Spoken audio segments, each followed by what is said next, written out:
Hello everyone, welcome back to my channel K R study classes.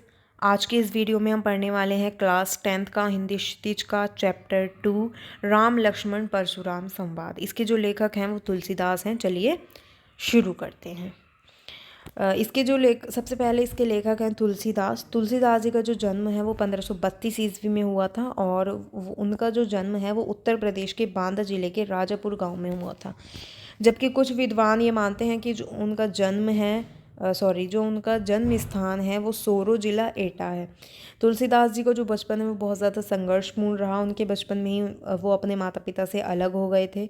Ramcharit Manas उनकी एक सबसे ज़्यादा प्रमुख यानी कि उनकी जो सबसे ज़्यादा लोकप्रिय रचना है वो रामचरित मानस है। और इसके अलावा भी उनकी बहुत सारी प्रमुख रचनाएं हैं, लोकप्रिय रचनाएं हैं, जैसे कि कवितावली, गीतावली, दोहावली, कृष्ण गीतावली, विनय पत्रिका।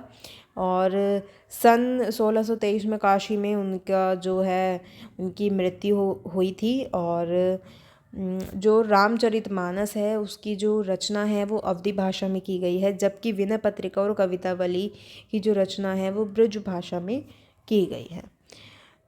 अब हम अगर इस चैप्टर के बारे में बात करें तो इस चैप्टर में जो हमें पद देखने को मिलते हैं वो रामचरितमानस के बाल कांड में से लिए गए हैं। और इसमें क्या होता है कि जो सीता जी हैं उनका स्वयंवर हो रहा है, तो जब उसमें राम जी के द्वारा जब शिव धनुष भंग कर दिया जाता है तो किस प्रकार से जो मुनि परशुराम हैं उनको ये समाचार मिलता है और वो क्रोधित होकर वहाँ पर आते हैं। तो वहाँ पर जो राम, लक्ष्मण और परशुराम हैं उनके बीच में जो क्या बात होती है, क्या संवाद होता है, और जो मुनि विश्वामित्र हैं उनका भी संवाद इसमें हमें दिखाया गया है। और दूसरी बात कि ये जो प्रसंग है, ये जो हमें अंश यहाँ पर रामचरितमानस के कुछ दिखाए गए हैं उसमें उसमें वीर रस और हमें व्यंजन शैली देखने को मिलती है। अब हम आते हैं चैप्टर पर। चैप्टर राम लक्ष्मण परशुराम संवाद। नाथ शंभु धनु बंज निहारा, होई ही केउ एक दास तुम्हार। आए सु कहा कही किन मोही, सुनी रिसाई बोले मुनि को ही। सेवकु सोजो करे सेवकाई, अरि करनी करी करिए लड़ाई। सुनहु राम जेहि शिव धनु तोरा, सहस बाहु समसो रिपु मोरा। सो बिलगाऊ बिहाई समाजा, नाता मारे जेहि सब राजा। सुनी मुनि बचन लखन मुस्काने, बोले परशु धरहि अवमाने। बहु धनु ही तोरी लरिकाई, कबहु न असी रिस किन्हीं गोसाई। येहि धनु पर ममता के ही हेतु, सुनी रिसाई कै भृगुकुल केतु। इन पंक्तियों में जो क्या होता है कि जहाँ पर सीता जी का स्वयंवर हो रहा होता है तब वहाँ पर बहुत सारे राजा आते हैं। तो उनमें से एक राजा राम होते हैं। तो सब जो राजा हैं वो उस धनुष को भंग करने का, वो शिव जी का धनुष होता है, तो उस शिव जी के धनुष को भंग करने का प्रयास करते हैं, परंतु कोई भी उसे तोड़ नहीं पाता है। तो जब जो श्री राम जी हैं वो उस धनुष को तोड़ देते हैं, तो उसके बाद जो परशुराम जी हैं वो एक बहुत ही बड़े एक ऋषि मुनि हैं। तो उनको जब पता चलता है कि वो धनुष तोड़ दिया गया है, जो शिव जी का धनुष है वो तोड़ दिया गया है, तो वो बहुत ज़्यादा क्रोधित हो जाते हैं। और वो क्रोधित होकर जब सीता जी के स्वयंवर में पहुंचते हैं तो वो वहाँ पर जाकर राम जी से कुछ बातें करते हैं, लक्ष्मण जी से कुछ बातें करते हैं। तो जब वो वहाँ पर पहुँचते हैं तो वो बहुत ज़्यादा क्रोधित होते हैं। तो वहाँ पर पहुँचने के बाद जो श्री राम जी हैं वो परशुराम जी से कहते हैं कि जो श्री राम है वो परशुराम जी से कहते हैं, हे नाथ, शिव जी के धनुष को तोड़ने की शक्ति यदि किसी में है तो वो आपके किसी दास में ही हो सकती है। और इसीलिए उसने ये धनुष तोड़ा है, क्योंकि ये धनुष बहुत ज़्यादा शक्तिशाली है। ये शिव जी का धनुष है, इसे तोड़ना कोई आम बात नहीं है। और यदि कि कोई इस धनुष को तोड़ पाया है तो वो आपका कोई दास ही हो सकता है। क्या आज्ञा है, मुझे आदेश दें। यह सुनकर जो परशुराम जी हैं वो और ज़्यादा क्रोधित हो जाते हैं। वो कहते हैं कि सेवक वही हो सकता है जो सेवकों जैसा काम करे। जिसने भी इस धनुष को तोड़ा है उसने शत्रुत्व का काम किया और इसका परिणाम जो है वो बहुत ज़्यादा बुरा होगा, यानी कि इसका परिणाम जो है वो युद्ध होगा। उसने इस धनुष को तोड़कर मुझे युद्ध के लिए ललकारा है। और जो परशुराम जी हैं वो श्री राम जी से कहते हैं कि जिसने भी शिव जी के धनुष को तोड़ा है वो इस स्वयंवर को छोड़कर अलग खड़ा हो जाए, वरना इस दरबार में उपस्थित जितने भी राजा हैं सभी को अपनी जान से हाथ धोना पड़ सकता है। जो परशुराम जी हैं वो बहुत ज़्यादा क्रोधित हैं और उनके क्रोध को देखकर जो लक्ष्मण जी हैं वो उन्हें देख रहे हैं, तो वो उनका मजाक उड़ाते हुए कहते हैं कि हे मुनिवर, हम बचपन में खेल खेल में ऐसे कई सारे धनुष तोड़ चुके हैं, तब तो आप कभी क्रोधित नहीं हुए थे। आज आप इस धनुष के लिए इतना क्रोधित क्यों हो रहे हैं? क्या आपके लिए बहुत ज़्यादा प्रिय है और कि आप इसके टूट जाने पर आप इतने ज़्यादा क्रोधित उठे हैं कि आप युद्ध करने के लिए भी तैयार हो गए हैं। नेक्स्ट पर आते हैं। रे नृप बालक काल बस बोलत तो ही ना संभार, धनु ही सम त्रिपुरा धनु विदित सकल संसार। इन पंक्तियों में जो परशुराम जी हैं वो कहते हैं कि हे राजकुमार, तुम काल के वश में हो, तुम में अहंकार समाया हुआ है और इसी वजह से तुम्हें ये पता नहीं चल रहा है कि तुम क्या बोल रहे हो। वो लक्ष्मण जी से कहते हैं कि तुम बहुत ज़्यादा अहंकार में हो और तुम्हें ये नहीं पता चल रहा है कि तुम क्या बोल रहे हो। तुम बचपन में जो तोड़े गए धनुष हैं और शिव जी का ये जो धनुष है, इन दोनों की तुलना कर रहे हो और क्या तुम्हें इन दोनों में कोई अंतर नहीं नज़र आ रहा है जो तुम इन दोनों की आपस में तुलना कर रहे हो। नेक्स्ट पर आते हैं। लखन कहा हसी हमरे जाना, सुनहु देव सब धनुष समाना, क छति लाभु जून धनु तोरे, देखा राम नयन के भोरे, छुअत टूट रघुपति हु ना दोसु, मुनि बिनु काज करिए कत रोसु, बोले चित परसु की ओरा, रे सट सुने ही सुभाउ न मोरा, बालकु बोली बदो नहीं तोहि, केवल मुनि जड़ जान ही मोहि, बाल ब्रह्मचारी अति कोहि, विश्व विदित क्षत्रिय कुलद्रोही, भुजबल भूमि भूप बिनु किन्ही, विपुल बार मही देव न दीन्ही, सहसबाहु भुज छेद निहारा, परसु बिलोक महीप कुमारा। इन पंक्तियों में जो परशुराम जी हैं, जब उनकी बातें लक्ष्मण जी सुनते हैं तो मुस्कुराते हुए कहते हैं कि हम तो सभी धनुषों को एक जैसा समझ रहे थे और हमें सभी धनुष एक जैसे एक जैसे नज़र आ रहे हैं, हमें इसमें कोई भी फ़र्क नज़र नहीं आ रहा है। लक्ष्मण जी कहते हैं परशुराम जी से कि हमें इन धनुष में कोई भी अलग या कोई भी फ़र्क नज़र नहीं आ रहा है।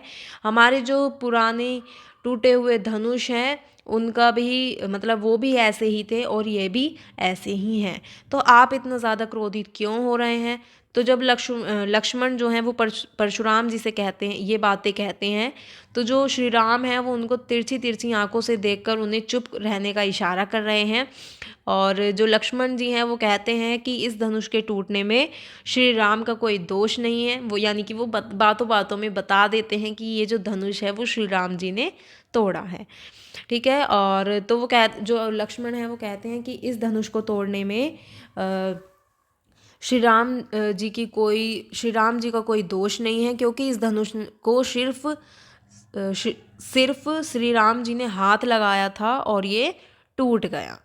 ठीक है, यानी कि उन्होंने बस उसे केवल छुआ था और वो टूट जाता है। आप व्यर्थ ही क्रोधित हो रहे हैं। परशुराम लक्ष्मण जी की इन बातों से सुनकर और भी ज़्यादा क्रोधित हो जाते हैं। वो अपने फरसे की तरफ देखते हुए कहते कि हे मूर्ख लक्ष्मण, तुम्हें लगता है कि मुझे लगता है कि तुम्हें मेरे बारे में नहीं पता है और मैं अभी तक बालक समझकर तुम्हें क्षमा कर रहा था, परंतु तुम मुझे एक साधारण मुनि समझ बैठे हो। मैं बचपन से ही ब्रह्मचारी हूँ, सारा संसार मेरे क्रोध को अच्छी तरह से पहचानता है। मैं क्षत्रियों का सबसे बड़ा शत्रु हूँ। अपने बाजुओं के बल पर मैंने कई बार इस पृथ्वी से क्षत्रियों का सर्वनाश भी किया है। इस पृथ्वी को जीतकर ब्राह्मणों को दान में दिया है। इसीलिए हे राजकुमार लक्ष्मण, मेरे फरसे को तुम ध्यान से देख लो।